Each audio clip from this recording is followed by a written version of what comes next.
நீங்க நல்லா செய்ய மாட்டீங்கன்னு சொல்லல. நான் ஒரு வாட்டி செஞ்சேனா திரும்பவும் செய்யுன்னு நீ ஏன் என்கிட்ட கேட்ப? ஸ்வாதி மேடம், நான் கூட நல்லா செய்வேன் மேடம்.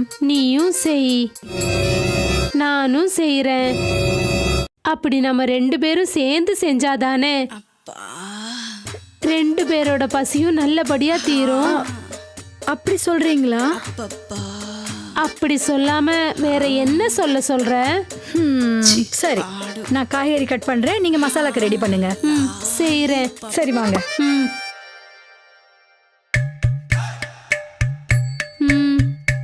டேஸ்ட் ரொம்ப நல்லா இருந்ததுல? நல்லா இருக்கு. பாத்தியா 2 பேரும் சேர்ந்து செஞ்சப்போ எவ்வளவு நல்லா இருக்குன்னு? ஆமா.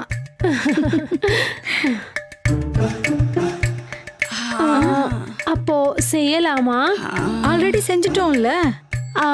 அதாவது திரும்பவும் ஏதாவது பண்ணலாமான்னு. டின்னருக்கு கூட தேவையான அளவுக்கு பண்ணிட்டோம்ல. செஞ்சிட்டோம் தான். அது இருக்கட்டும், உன் பாய் ஃப்ரெண்ட் என்ன சொல்றான்?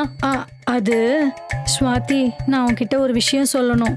சொல்லு திவ்யா, ஃபீல் ஃப்ரீ. அப்பா வீட்டில் இல்லைன்னு நான் என் பாய் ஃப்ரெண்ட் இன்னைக்கு வீட்டுக்கு வர சொல்லியிருக்கேன். ஓ அப்படியா? தயவு செஞ்சு நீ இதை யாருக்கிட்டையும் சொல்லக்கூடாது ப்ளீஸ். சீச்சி, நான் யாருக்கிட்டையும் சொல்ல மாட்டேன். சரி, வந்து என்ன பண்ண போறான் உன் பாய் ஃப்ரெண்ட்? ஏன் உனக்கு தெரியாதான்னு சொல்லு. அப்படின்னா எத்தனை தடவை நடந்திருக்கு இந்த மாதிரி? இது வரைக்கும் இந்த மாதிரி நடந்ததில்ல. இன்னைக்கு ஸ்டார்ட் பண்ணலான்னு. இன்னைக்கு தான் ஸ்டார்ட் பண்ண போறியா? அப்படின்னா நீ வெர்ஜினா? இல்ல, அவன் கூட மட்டும் நடக்கல, அவ்வளவுதான். அதானே பார்த்தேன். அதான் இந்த காலத்துல பொண்ணுங்கெல்லாம் 20 வயசுலயே வெர்ஜினிட்டியே இழந்துடுறாங்கல்ல. ஸ்வாதி, நான் 18 வயசுலயே அதை இழந்துட்டேன்.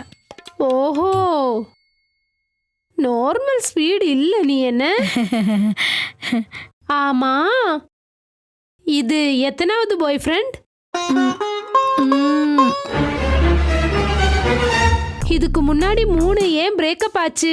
ஏமாத்திட்டாங்களா? வாசிக்கவே முடியல அவனுங்களால. அதனாலதான் பிரேக்கப் பண்ணிட்டியா? நல்லா வாசிக்கிற ஹஸ்பண்ட் வரலனா கீழே குழம்பு நல்லா கொதிக்காதுல்ல? ஆமா இல்ல, நீ ரொம்ப நல்லா ஓப்பனா பேசுற. எனக்கு பிடிச்சவங்க கிட்ட நான் ஓப்பனா தான் பேசுவேன். தேங்க்யூ ஸ்வாதி. அப்படின்னா இந்த சந்தோஷோட எனர்ஜிக்கு இன்னைக்கு நீ எக்ஸாம் வைக்க போற, அப்படிதானே? ஆமா.